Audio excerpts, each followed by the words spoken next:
everyone, welcome back to my YouTube channel, Joanne Mix Vlog. And for today's vlog, ayan guys, mag-unbox tayo ng regalo.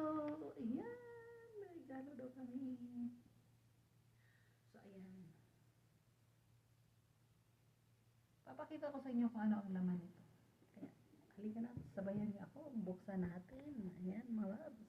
So ayan nga mga loves, na umuwi nga dito si tatay habang ako'y nagpaplansa ng kanyang damit at iniinabot siya sa akin. Akala ko naman hadiah kasi nga di ba Ramadan ay Eid na, so bigayan na ng regalo. So ayan, ito yung binigay niya sa akin. So unang tingnan mo pa lang, pag hindi mo talaga alam kung ano yan, ay masasabi mo talagang isang regalo. At tara na't buksan natin.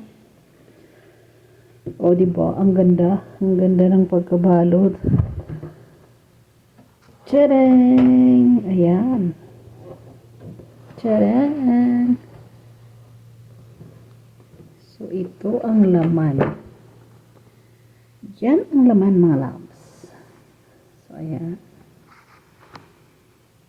So, since 8 na nga bukas, ayan, kailangan talaga nilang or nakasanayan na nila sa kanilang tradisyon na pag-aid, ayan, pabunggahin ng mga damit. Kadalasan sa kanila or halos lahat talaga sila ay nagsusuot sila ng mga bagong damit, lalong-lalo na po yung mga babae. Yan, nagbubunggahang mga gown, mga bestida ay yung mga ano nila sinusuot. At sa mga lalaki naman, syempre ang kanilang puting damit at ito, yung ginagamit nila na pang takip sa ulo ay smock ang tawag nila dito. At ang partner nito ay yung mahabang maputing damit.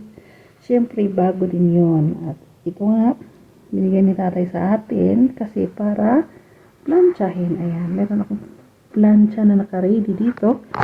At ang aking merito, ang aking spray. So, ayan. Actually, mga loves, dalawa ito. So, ayan. Tanggalin muna natin siya dito sa karton. Ayan, alisin muna natin ang karton. At tayo'y magpa-plancha na. So, ayan. Pero dating amo ko ay hindi sila nagpa-plancha ng ganito. At saka yung mabaya, at saka yung puting damit. Kasi nga, pinap-laundry nila. Dito, hindi mano-mano talaga. So, ayan mga loves. Plansahin ko muna to. At mamaya, papakita ko ang aking na-plancha na. So, stay tuned.